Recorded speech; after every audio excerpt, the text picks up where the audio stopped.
Hello, Eric. How are you? Good, Alex. Good to see you, man. Man, I'm so pleased that we managed to arrange this with you being in Vegas and me being in rainy England. Thanks Yes. so much for making time. Yeah, of course. Happy to do it. I mean, it's noon my time. I'm not sure what time it is there, but it's easy for me. It might be harder for you, time zone wise. Yes, no, yeah, I think it's 8 p.m. Oh, here, okay. but That's not too bad. it's so weird because I've been watching your content for 6 7 months.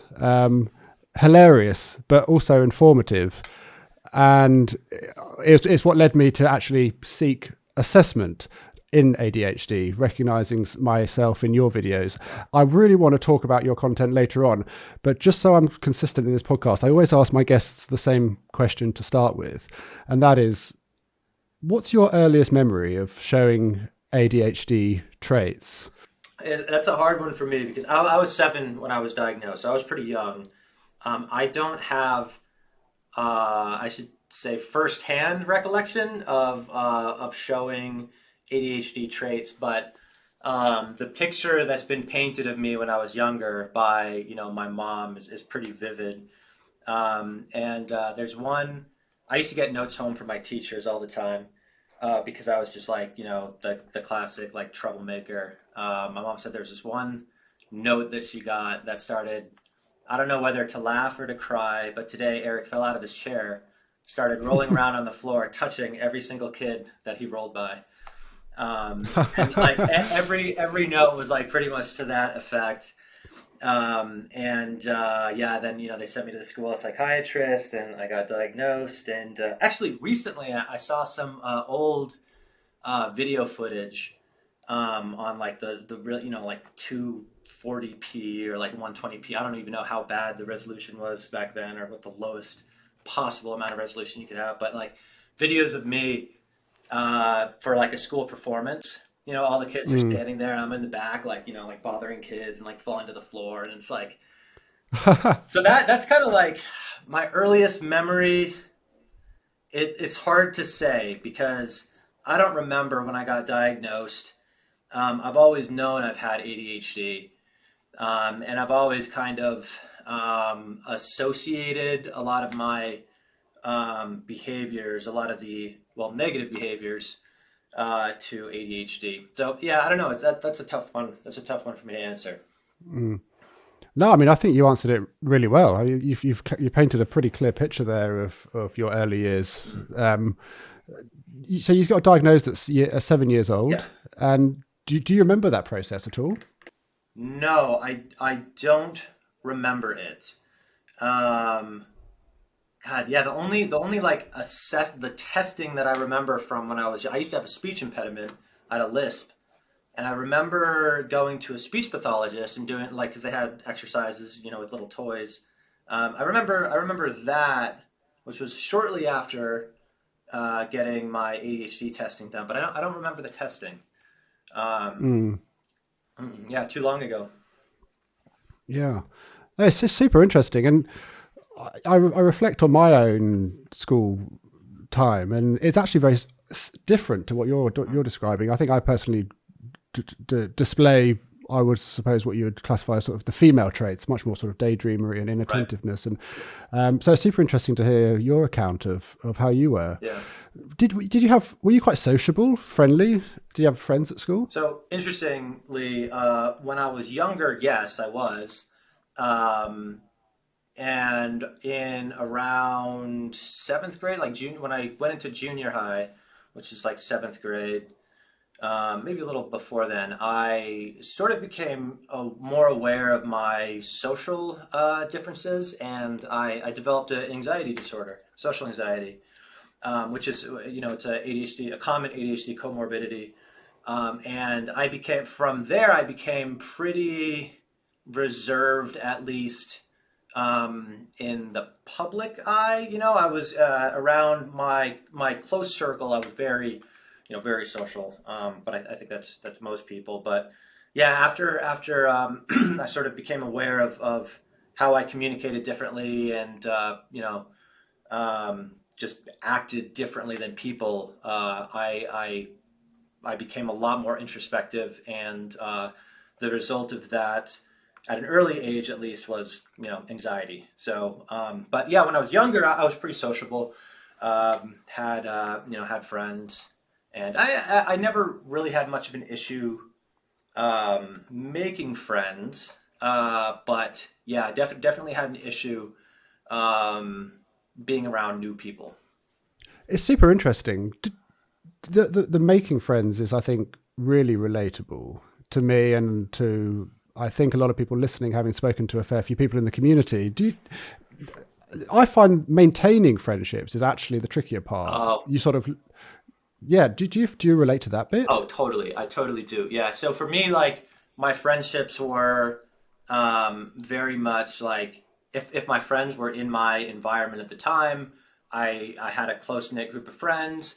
And then as soon as I moved, like a big transition for me was when I grew up in California, and when I was right before going into high school, so it was ninth grade, I moved cross country to the East Coast, Connecticut, and I had to make a whole new group of friends, and I almost instantly I lost touch with like just about everybody from California. Then it was had that group on the East Coast, and then ultimately I moved back to the West Coast to Los Angeles before moving here to Vegas. And then I basically lost that group of friends. And yeah, I had a group of friends here, Los Angeles, moved from LA to Vegas and lost that group of friends. So it's if like it was very like if my friends weren't in my proximity, um, yeah, I've always struggled to keep in touch. And honestly, it's the same. I hate to say it because it's I feel really guilty, but it's the same with family. Like I love my sister to death, my mom, my dad, but I'm not great at keeping in touch with them. And I do, but they carry most of the load on that front. Yeah. Mm. I mean, so relatable. It really is true. I think, out of sight, out of mind, Yeah. and it doesn't mean that we don't care, right? Yeah. It's just if it's not immediately in front of us, and we're going to get an immediate something back from it, like the effort to maintain relationships, friendships, family. It's just not something that Yeah.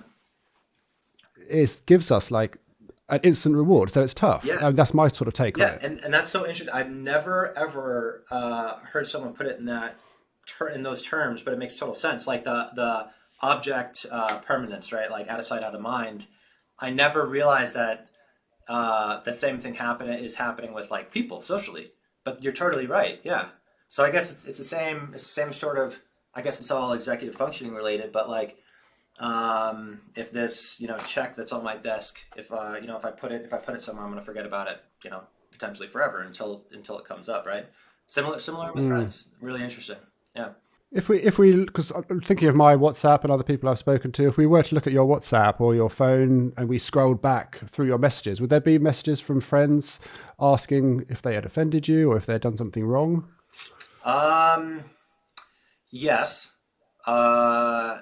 Yes, but also um,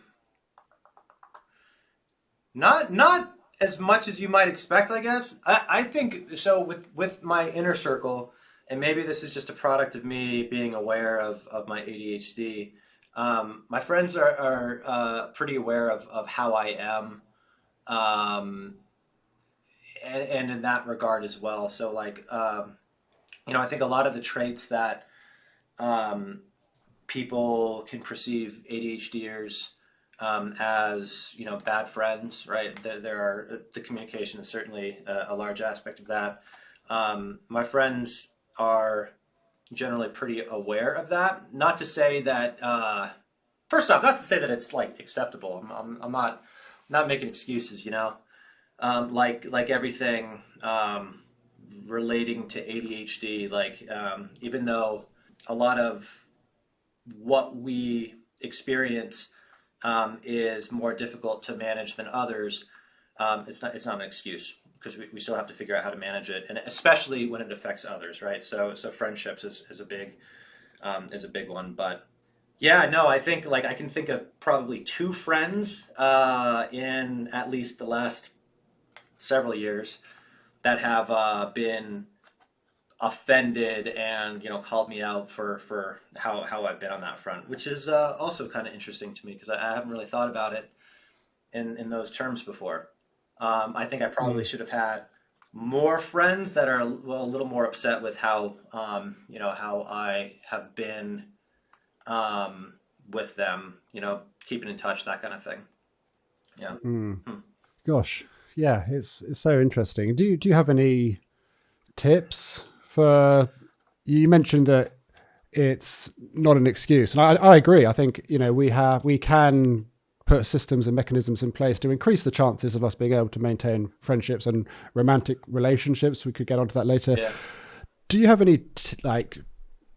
Can you share what you do, perhaps, that helps you maintain friendships? Let's see. Let me think about that one for a second. Um, it's got to be intentional. I think that's probably one of the biggest one of the biggest aspects of ADHD management that I figured out later on in life than I wish I had. There's a lot that we observe in others that we, it seems to happen like naturally.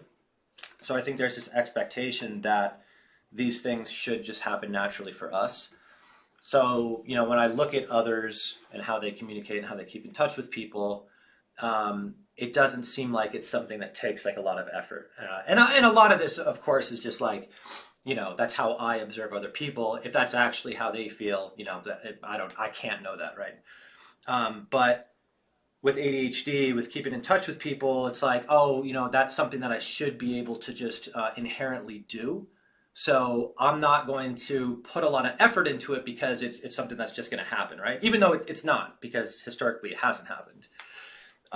So just getting your mindset around that and realizing that you're not a great communicator, or you're not great at keeping in touch with people. That's something you want to become better at. So I'm going to have to put systems in place. I'm going to have tools, mechanisms, whatever in place to be able to do that, and I'm going to have to put effort towards it.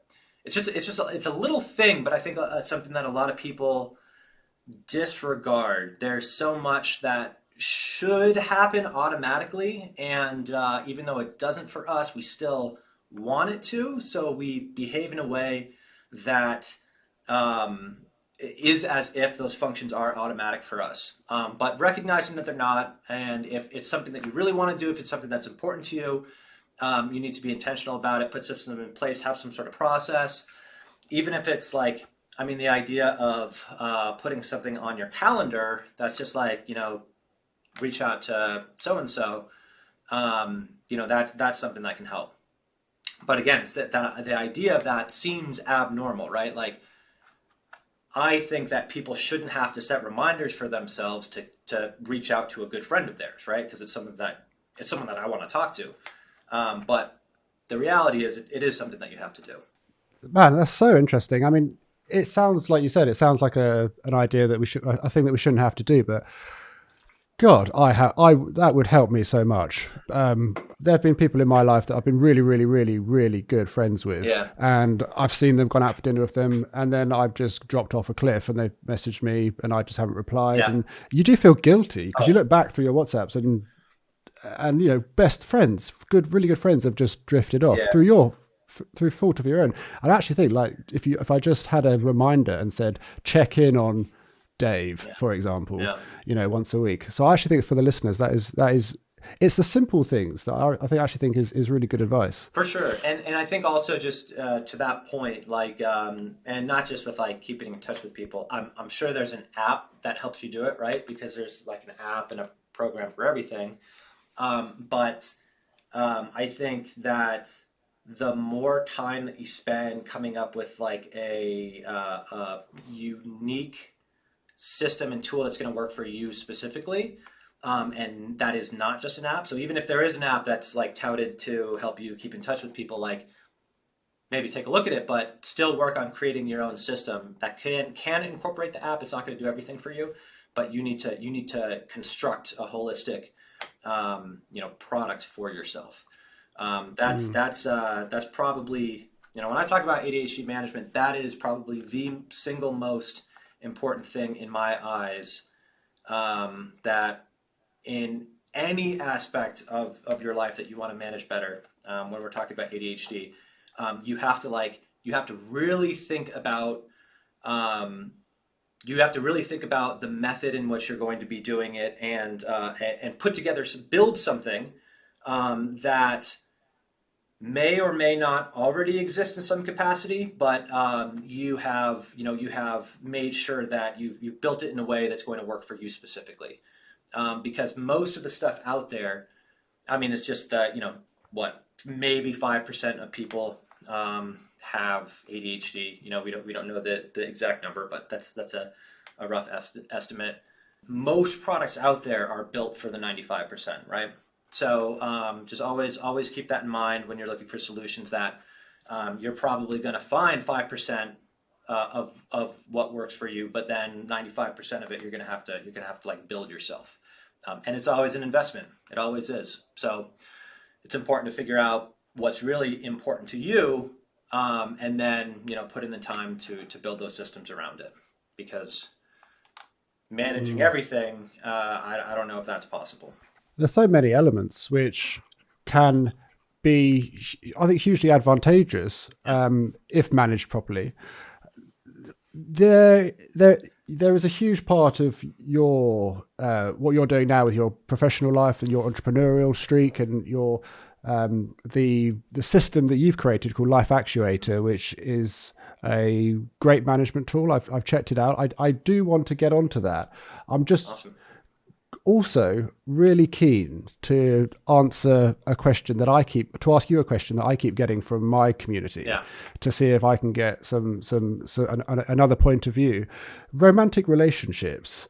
Now, I think ADHD and romantic relationships can be very interesting, Yes. and it's a question I ask all my guests. And what do you think ADHD brings to a romantic relationship?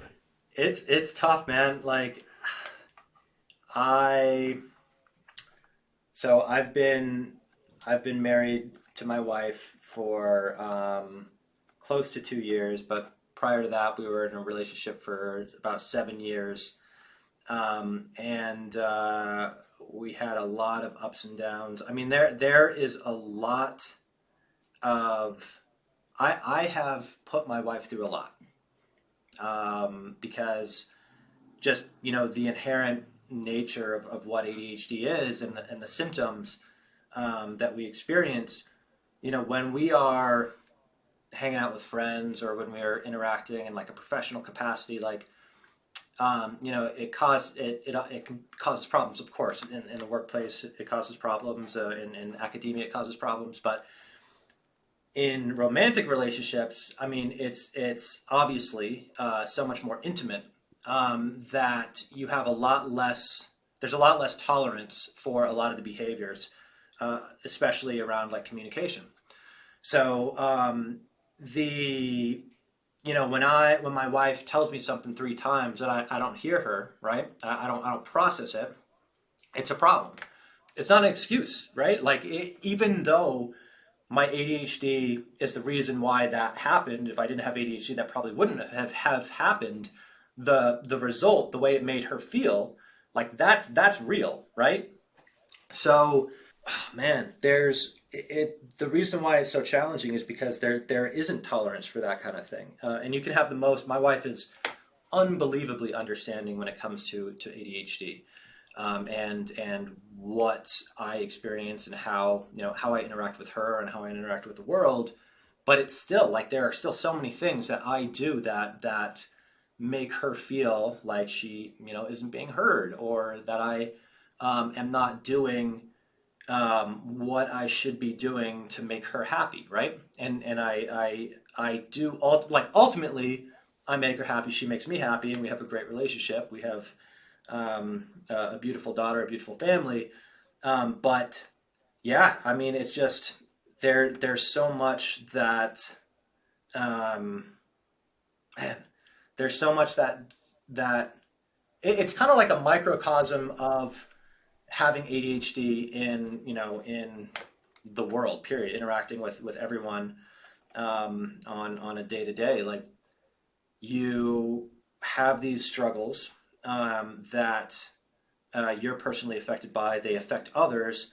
And even though like there's a reason behind it, the effect that it has, the result of it, is all that matters at the end of the day. So, yeah, a really long-winded response to your question. I don't know if I gave any specifics to it, but yeah, ADHD makes relationships really challenging. I think there's a lot of good that we, as a whole, the ADHD community, have to offer, but it's not without making the people that we're interacting with frustrated from time to time, especially in a romantic capacity. And I think when you are somebody with ADHD going into that relationship, like, it's important that you do everything you can to kind of you know lay it on the table who you are as a person, and being real about what's going to happen from time to time, but um, not expect the behaviors that are going to make somebody feel a certain way to be dismissed. You're going to experience them. It's important that your significant other knows that's going to happen, and just work together to do everything that you can to minimize as many as you can. But like, they're going to happen, right? Yeah, Mm. it's a really hard one, because the I think a lot of those of us who are empathetic. I'm not sure if people with ADHD are generally more empathetic than people without, but if you're an empathetic person, one of the worst parts about having ADHD is the effect that it has on others. Right? We have our own internal struggles, but then when we see others suffering because of our behaviors, that's really, really hard. Yeah. Gosh, you've really made me think, and I hadn't actually thought about it in that way before. I've asked everyone a similar question, and I think you hit the nail on the head with the key is having an understanding partner. I saw some scary statistic that divorce rates are 4 or 5 times higher Yeah, I believe within it. ADHD relationships, but because of the reasons some of the reasons that you said. Yeah. I mean, there's a lot of positivity on social media listing the positives of ADHD in relationships, which I think that there are many Sure. spontaneity and all that kind of good stuff. Yeah. But I think, particularly in relationships, it is very tricky. Like you said, you can just make your other half feel not heard. Yeah. You can look them directly in the eye and just not remember a thing they've said, and having that almost like guilt that can stay with you, knowing how you've made them feel. Yeah. Um, I think it's good to be honest about it. It is tough. There's no point window dressing. I think you've actually been completely honest, Yeah. and thank you for being so honest in that. Your partner is understanding. Is that a conversation that you've had, or is that just from her experience living with you? Many, yeah. We've talked about it. We've talked about it a lot. And one thing that we are, we both know that I have ADHD, and we both will. I would never tell her. I would never say, like, "Oh, I did that because of my ADHD," right? Because you can't say that, because it doesn't matter. Like, the reason why I made her feel a certain way isn't important. What's important is that I made her feel a certain way, and I want to do what I can to not let that happen again. So we've talked about ADHD in general a lot. We're both aware that I have ADHD. We're aware of the behaviors that lead to some of the problems that we will have, right? We will have, but it's never talked about. It's never Problems are never dismissed for that reason, right? Because that's not fair to her, right? That's not fair to her. Our both of our goals are to make each other happy, to be happy with each other. And if something is happening that's making her unhappy, like, it's a problem that needs to be addressed, and it doesn't matter that it's ADHD, right? Are you quite I mean, when there is a heated moment or there is a problem that you might think is a result of your ADHD, is that something in your head that goes, I've taken a misstep there, or I've haven't managed that as good as I have? Not in the moment. Like when things are heated, I'm not able to think that rationally. But after the fact, yeah, I'm pretty good at um, analyzing. I'm pretty good at analyzing the situation and seeing where the problem occurred. And a lot of that is me and my wife have worked on communication a lot, and we're pretty good communicators. And sometimes it takes a while for us to chat through it until we kind of get to the seeds of the problems that have arisen. And it's pretty easy to link it back to the ADHD and why it happened. And the hard part, of course, is figuring out how to put systems in place to avoid some of these problems. Now, what was your question again? I feel like I deviated from the question. Gosh, you've made me think now. What was my question? It was, well, I think the original question was, how do you think ADHD affects Yeah, relationships? yeah, yeah, yeah. That was the original question. And then there might have been a follow-up question, which has left my mind. Oh, okay. Well, hopefully I answered it. Yeah, no, I think you answered it perfectly Okay. and really honestly as well. So thank you. I think Yeah, people will really appreciate that. yeah. Um, Amazing. I don't want to. Yeah, I think you've answered that really honestly. I was zooming out a bit from relationships and just more generally. Masking is an interesting topic that Okay. has been a recurring theme on this podcast. Do you think you mask? Yeah, I do for sure. I do. And I mean, social anxiety. That phase of my life, which lasted through college. It really wasn't until I graduated and went out into the real world and started working and um, it really I when I recount the events of my history, it really wasn't until I got promoted into like a managerial position that I started to dissolve my social anxiety. But social anxiety, I mean, that's all masking, right? Like, it's obsessing over others' image of me and trying to, in the moment, put on a face that's behaving in a way that I think they want to see, and probably more importantly, doesn't make me appear as foolish or stupid or whatever. All of the negative self talk that a lot of us struggle with as we're going through a lot of the problems that we experience with ADHD, is we're actively trying to avoid it in conversations. What happened with me with the social anxiety is all of that pretty much rendered me like useless in conversation, right? Like when I was talking with people, I was thinking so much about how I was behaving, what I was going to say, what they're thinking, that I was only able to get out like very um, um, basic conversation cues, like how are you, oh cool, right? Like, and not really following up in detail and getting to know people because I just didn't have the capacity left to do that after all the mental chatter that I was dealing with. Yeah, masking, man. That for me, every time I think about it and reflect on it, I just go back to the social anxiety because that was such a man, such a dark period of my life. And I mean, when I was in college, I didn't. I would love to go back to college and experience it again from a social perspective because when like when I think about college for most people, it's about the friendships and the parties and getting to know people and all of that, and like the academics are almost secondary. And for me, like the social aspect of it was so um, yeah, just it wasn't really there.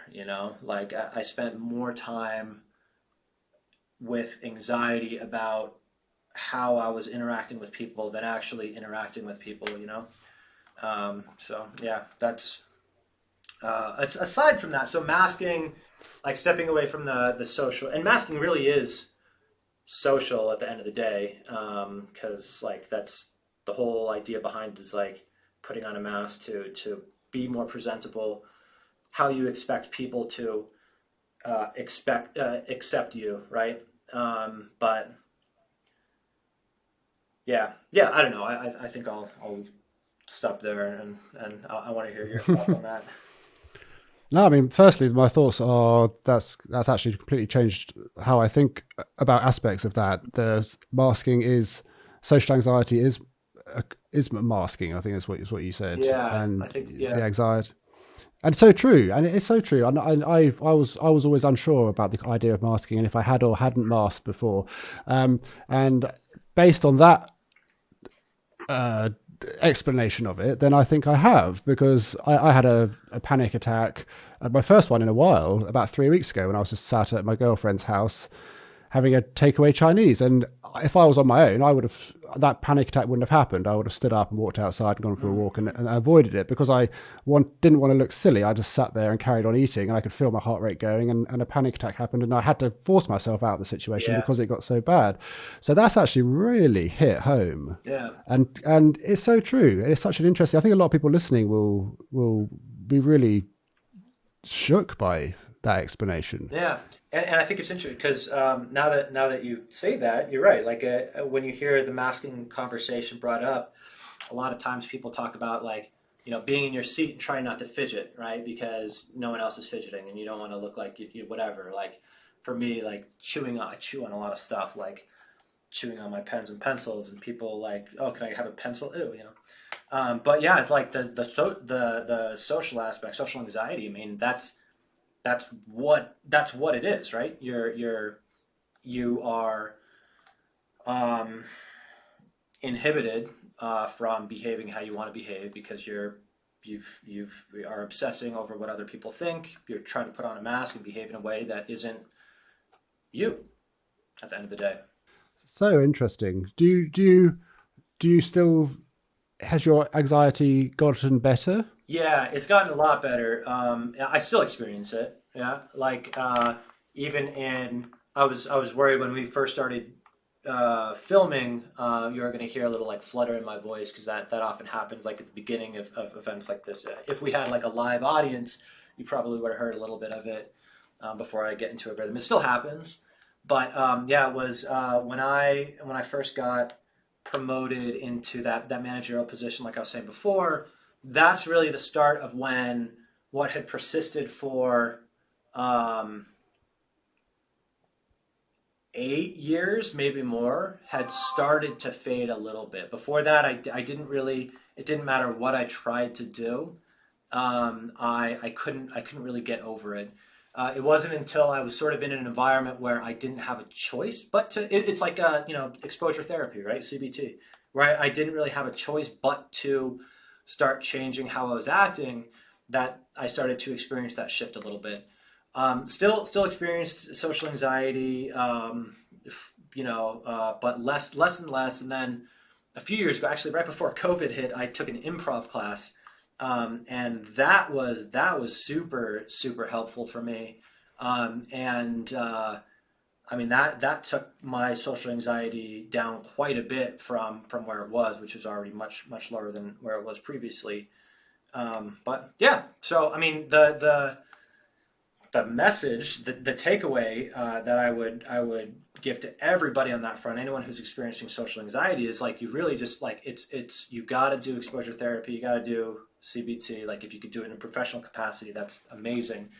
If not, like put yourself into positions that are going to make you uncomfortable on a social front. Like I couldn't, man. If you told me that I was going to do an improv class when I was, I mean, God, before I mean, God, if you told me that in college, I would have laughed. No effing way I would ever do that. But yeah, like I don't know. One of my friends or a person that I had met through a friend started talking about it. He had done it, and it just kind of planted the seed. Like it was barely there, and I sat with it for probably a year, maybe longer, and finally I just got the courage to sign up and go for it. And the coolest what I figured out in doing the improv class is that so my mentality going into it was like you're terrified. This is gonna suck. But if you don't just like go for it immediately, like right away, you're just gonna not you're not gonna get anything out of this, right? So I made the decision before my first class that whenever the teacher asks for like a volunteer or anything like that, raise your hand right away, be the first one to do everything. And same with like when I was standing up there, like okay, we're gonna do whatever the improv exercise is. You act out a scene where you're enraged by something that happened recently, right? Like just going right for it right away. And when I took away the time to think about what I was going to do, like that's when the anxiety sets in. So I was sort of short circuiting the anxiety part of it and just going right into it. And what I found out is like, oh wow, like I can actually be funny without having to like get in my head about it. I can actually do these things without, without having to take the time to figure out how I'm going to do it. And that was a huge shift for me. If I just go into something and rely on whatever's in the bank back here, like you're going to be okay. Like you have enough back here to like to get by. You don't have to obsess about it before you do something, because it's in that period where you're obsessing about it that you're going to figure out all the ways that it can go wrong. That is unbelievable. Like everything you just said there, and especially the last bit about obsessing over something before you do it. Like you said earlier, you alluded to stage work, speaking on stages and things like this, podcasts. I worry about what's going to be said. And actually, when it comes down to it, every time I've got enough in the back of my head and it goes absolutely fine. Right. It goes really well. Right. So relatable. I mean, I'll put information about improv classes in the show notes for anyone listening. You mentioned doing things that make you feel uncomfortable, and I guess that's a nice point to go on to what I think would make a lot of people uncomfortable, which is making TikToks and social media content. And you are that's how I came across you. You are a hugely successful creator. I think you've got nearly 500,000 followers on TikTok and Instagram, and that's actually how I first became aware of ADHD. I think the algorithm knew I had ADHD before I did, and it was your content that made me think about it. So thank you, firstly. Yeah, I mean, that's amazing to hear. No, honestly, I remember watching your content and thinking, that can't be me. But then the more I saw of it, I was like, hang on, and then I got assessed and I got diagnosed. So thank you so much. Of course. How did that start, the social media content creation journey? So it actually started, I was never, before I started social media, it was about a year ago that I started posting. I sucked at social media prior to that. I had tried a few times to kind of like get into it. And I mean, I hadn't been on Facebook in, a long time. I had done something small on Instagram. I'm almost embarrassed to say it, but I'm going to say it anyways. I started a channel called, this was several years ago, a drink a day, and the entire idea was to try a different kind of alcohol every day for an entire year, which is totally stupid. I don't even drink anymore, but it was so stupid for many reasons. But I was doing that, and I got to like 1,000 followers, and it was so hard to get there, and every post was getting like maybe like 20 likes, if that, and like I just wasn't good at social media. I wasn't really on social media very much, and the idea of getting back into it after like coming off of that, which is a few years ago, and just the fact that I wasn't really active, I was like, oh, I don't want to do social media. But I had this business thing, I knew I wanted to do ADHD stuff. I knew I wanted to help people with ADHD. So I was like, I got to do something on social media. My wife just kind of encouraged me to start doing TikTok and Instagram. So I started posting on both. And it was originally just kind of be like just helpful content, not even all the way about ADHD. And then sort of in a peripheral way, I was like, that'll be good for my brand, which ultimately will be good for my business, and started posting, and pretty quickly my videos started to get a little bit of attention. I don't know how long it was before I had my first like semi-viral video on TikTok. I was doing both Instagram and TikTok and just trying to figure out which one was going to be Mm. better. It looked like Instagram at first, and then TikTok started doing better. And like, all right, I was like, screw Instagram, which is a huge mistake. So I didn't post to Instagram anymore. Kept posting to TikTok. I posted one video. It was like ADHD versus notebooks. I think the video was titled, and that one got to like 500,000 views, and I was like, babe, we made it. Like, this is it. Our lives are changing. And that was the moment that got me kind of like hooked on social media, because like their whole thing from like the creator side of things, like, we're gonna get these guys addicted to this, and it worked. Yeah. So I started posting exclusively on TikTok. I think within the first like 3 months, God, my timelines are. I used to keep track of this stuff. I think within the first couple months, I hit 10K followers, and then 100K maybe like 3 months. I don't know. It was pretty fast growth. And here we are, like it's about a year later, and 500,000 on TikTok. I started posting more to Instagram fairly recently, and started growing that a little bit more. But like, I regret not posting consistently to Instagram, because like, I have the content. I'm still not good about posting consistently, but Instagram is close to 100K right now.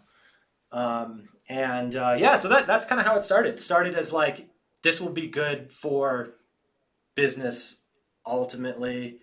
Then when I started making posts and finding my style, I realized that like, not only is this fun, but like people are in the comments and the DMs that I'm getting, like, people are really liking this content, finding it really, really helpful. So Mm. that just kind of became the thing that I wanted more of. I wanted to feel like I'm reaching more and more people with this content, social media now is like the thing that I think about every day, and the business side of things is definitely more secondary at this point. It really is amazing. I mean, you've grown incredibly quick. I think your content stands out because it's both insightful, informative, and it's hilarious. I think there's a lot of Yeah, ADHD content that is just funny, and yeah. it's just like not helpful. But you strike a really nice balance where you entertain and educate at the same time. My more broader question was, what do you think of the landscape on TikTok? Let's stick to TikTok around the ADHD content. Yeah, it's it's not good.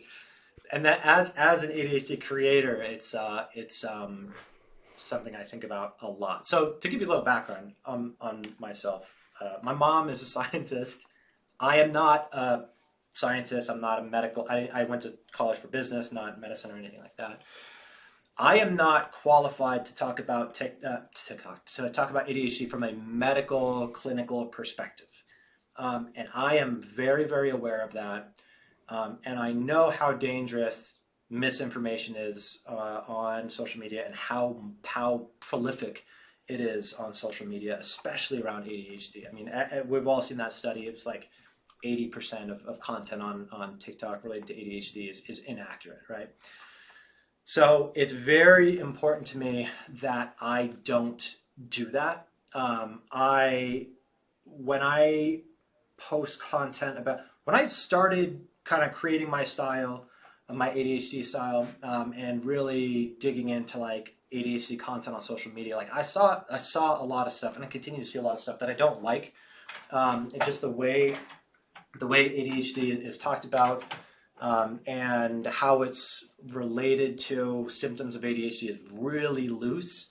And there's a lot of stuff that's like, this is not really. this is too disconnected from an actual symptom of ADHD for it to be like packaged as, an ADHD thing that people experience. So I try really hard to, I try really hard not to do that. I have a good understanding of what the symptoms of ADHD are, how it affects, how it affects the executive functions, what the executive functions are, and ultimately what is caused by ADHD and what isn't.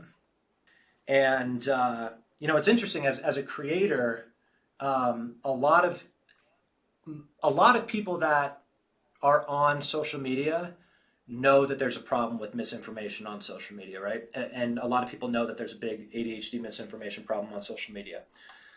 So a lot of people it's almost like they see a video and they instantly think like misinformation, right? This is misinformation because it doesn't fit my understanding of ADHD, which is probably pretty loose, especially if it's people without ADHD. So I try to address some of those comments. I try to always do it in a respectful way, of people who are like, this is an ADHD, everybody does this, blah, blah, blah, blah, blah. And explain like why it is ADHD, what's causing it. The other side of that is ADHD symptoms are experienced by everybody. Every single human experiences ADHD symptoms from time to time. What makes it ADHD is how frequently and how severely those symptoms are experienced. So it's hard. Like I posted a video recently that it's like a few million views. I don't know how many exactly, but it was about me putting furniture together and putting a screwdriver down, going back to get it, and it's gone. It's disappeared. Like searching around the house for it, I sit down and I find it like on the chair. Look for the Allen wrench. It's disappeared. Like everybody's experienced that, like misplacing a tool. But like with ADHD, it happens all the Do you mind if I swear? Yeah, go ahead. Yeah. All the fucking time. Every single fucking time that I assemble furniture, I will lose the Allen wrench, right? So it's about the severity of it. But yeah, everyone experiences it from time to time. So it makes managing the perception of ADHD. I don't know. It's all a fine line, really. It's a challenging thing to talk about. I don't know. I guess I can see why other creators start to get into trouble. And by the way, so when I was early on in my content creator journey, I had a doctor reach out to me who was like, hey man, like some of the things you're talking about, like careful, because like dopamine specifically, it's something that a lot of content creators talk about. He's like, unless you understand the discussion section of recent studies that have been done on dopamine, just don't talk about it, because it's a difficult thing to understand. It's a really, there's a lot. It affects us in a lot of ways, and there is some inherent danger in people thinking that ADHD is only caused by a deficit of dopamine in the prefrontal cortex, because it's more complicated than that. He was giving me a specific example of a client of his, a patient, sorry, that wasn't the right word, who stopped taking his ADHD medication because the specific medication he was on was, I think it was it might have been like an SSRI or something to do with serotonin specifically. And because he saw on TikTok that ADHD is a dopamine deficiency, he stopped taking that specific medication and was like trying to manage it in some other way, and it caused a lot of problems in his life. And the doctor got him back on the right medication. But like, that's the danger of it, right? So yeah, it's definitely a difficult landscape to navigate. My awareness is super important to me, but also the worst thing, not the worst, but a problem in talking about symptoms that everybody experiences, but not everyone experiences all the time, which is what makes it ADHD, and in conjunction with other symptoms, is some people are going to start to think like, oh, do I have ADHD? Right? And if they watch all my videos, they'll start to get a bigger picture of ADHD, but if they take one video and just based on that, they could have like similar behaviors to what I have in that video. If they think, oh, now I have ADHD because I relate to what Eric's saying right now, that's not accurate, right? So yeah, it's tough. It's definitely tough. It is tough. I mean, over here in the UK, like at the moment, we have like a 3 to 5 year waiting list to get assessed on the NHS system. And I spoke to a GP, and he said it's literally because of TikTok. And it's good and bad, right? It's good that it's raising awareness. So people legitimately do have ADHD. They'll recognize it and go, oh, I need to get help. But it'll also make a lot of people think that they have it when they don't. Yes. I saw a bit of content the other day about someone tripping over in the street, and the caption was, my ADHD again. And it had millions of views. And it was funny. Like it was as a comedy video, but not as an ADHD video. And a lot of the comments were naive young people thinking, this has made me think I might have ADHD. So, there's a clear, I think, almost pandemic of misinformation on social media around, 100%. I mean, just generally, but specifically on neurodiversity. And I don't really know what the answer is, apart from creators like you, me, and the other big ones speaking out about it, perhaps, and saying, actually, that's just kind of, that's an annoying thing, losing your car keys. But unless you do it every day, that's not really something to worry about. Yeah, I know. That's the thing. And it's like, one thing that I do on some of my videos is like put a little disclaimer at the end that says, if blah, blah, blah, blah, blah, or this may be, or people with ADHD may experience whatever's happening in the video. If you think you have ADHD, talk to your doctor, right? Like, so there's the challenge is like, I don't have enough time in a TikTok video or an Instagram reel to explain everything and keep people's interest. You know what I mean? Or it's like, I don't know. I haven't figured out what the answer is there either. It's something that I'm going to continue to work towards to make clear. Definitely like comment replies, is one way that I can personally address it with videos on my channel. But yeah, it's definitely, I don't know. It's a difficult problem to solve. There's a lot of those difficult problems to solve with ADHD, and the assess. So another kind of interesting one is the online assessment. So we have this huge problem where getting assessed can take 3 to 5 years, right?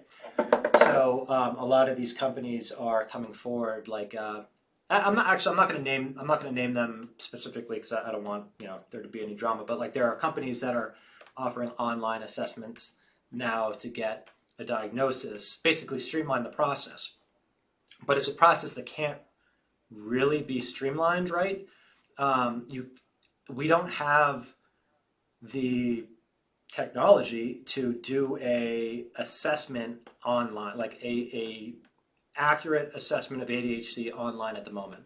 Because, for example, if you're administering a test that requires a quiet room and nothing going on, like you can't facilitate that to a person on the other end of the camera completely. You can't remove all other potential factors that could disrupt this test, right? It just can't be done online.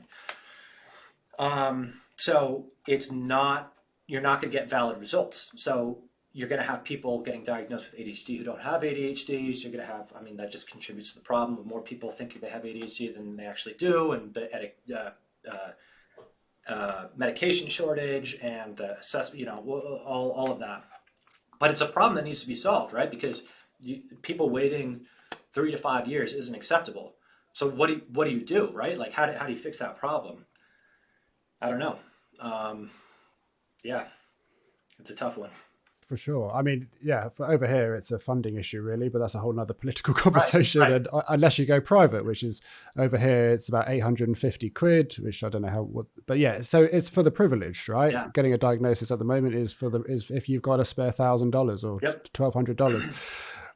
And we're in a cost of living crisis, so it's a crunch between, awareness is going up, but the ability to actually act on it is going down. So Yeah. it's a tricky situation. Yeah. I want to speak about your the platform that you've created, Life Actuator, Yeah. which you alluded to before, and you said that a lot of the stuff that you're doing on social media is kind of like an advert to bring hopefully people in to I don't know if that's the right word, but essentially to promote it might help the system that you've created to aid people living with ADHD. Yeah. Did I describe that right? Your intention? That's fair. That's fair. That was the intention in the beginning, and now it's like, um, so I wanted a platform to help people with ADHD through the scope of my experience with ADHD. Right, like there are clinical resources out there. I wanted like this to be sort of a non-clinical approach to ADHD management based on my experience and some unique perspectives on how to manage ADHD. And I think most of us who have gone through a really hard time with ADHD and come out of it with a lot of us have, so there's a lot of quote unquote casualties with people with ADHD, who end up in the prison system or worse. But for people who kind of figure it out, a lot of them have created pretty unique management strategies or perspectives on management. And I think there is a lot of, collective knowledge there, but individual knowledge that can be shared. I felt that I had that. I wanted to help people who had ADHD. And it was actually during COVID where I did some soul searching and realized that even though I was at a great company and I loved the people there, I wasn't passionate about it. What am I passionate about? Well, helping people with ADHD would be unbelievable, and I know I have the means to do that. So I started packaging that into something that I called Life Actuator. Then social media became initially a supplement to that. And now, my social media has grown, and I also have Life Actuator, and it's sort of my bridge between the awareness side of things and how I can help people more. Because on my social media currently, and by the way, I'm setting up another channel for help. It's going to be through a Patreon-like program, but not Patreon, where it's private, so people can pay a monthly subscription to join in and fund that aspect of it, where it's going to be more on the management side of things. But yeah, so social media has become awareness, and the business has always been about helping people with ADHD. And now I'm trying to create another channel to help people with ADHD. That's a really low monthly subscription cost to make that a little bit more accessible. So that's what it is in a nutshell. That's how the social media and the business are related. Just if you could briefly describe how Life Actuator functions and what it does, how would you describe it? Basically, what it is it's a program, and I use that word not because I like to, but because I can't figure out a better word to use to describe it. Everyone has a program, right? But basically, it contains 6 different templates that are used to build your own tools to manage your ADHD. So I took different aspects of problems that are caused by ADHD, and really that's around the executive functions. So executive function related challenges, which are ADHD challenges, and creating templates that are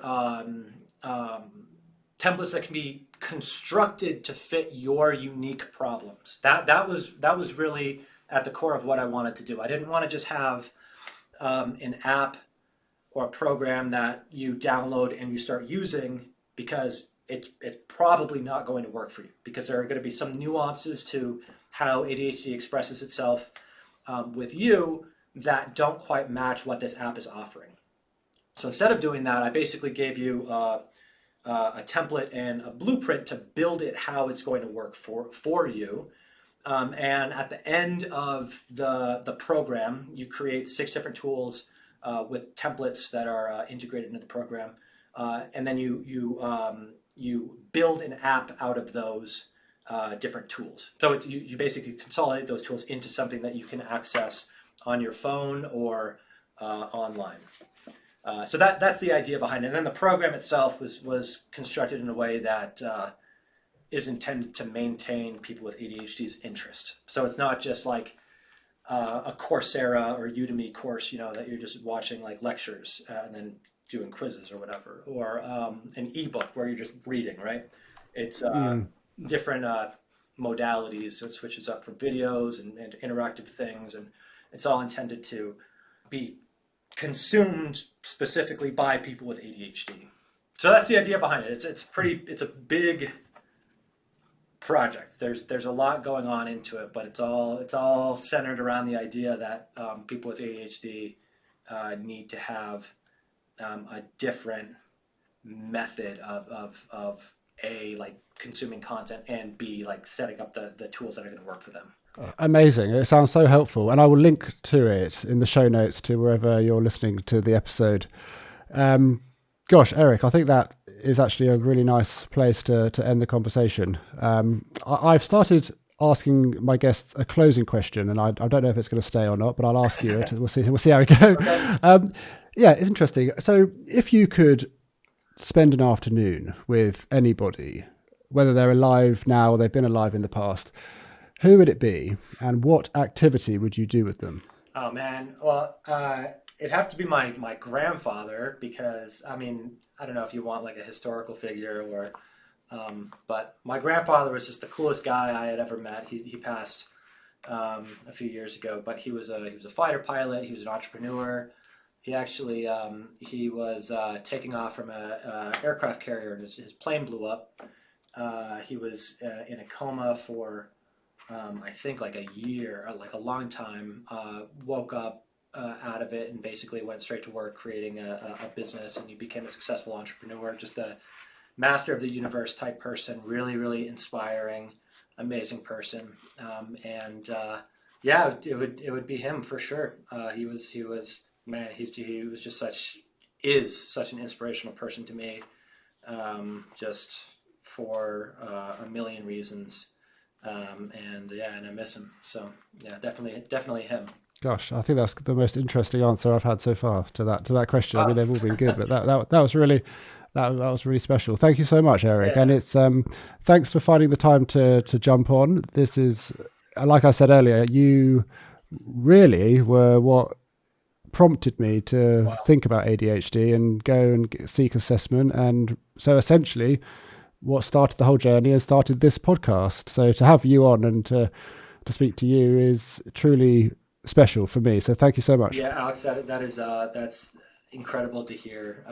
As I was saying to you before I hopped on, you're a guy that I really look up to. So it's amazing to be able to chat with you. And it's been my pleasure.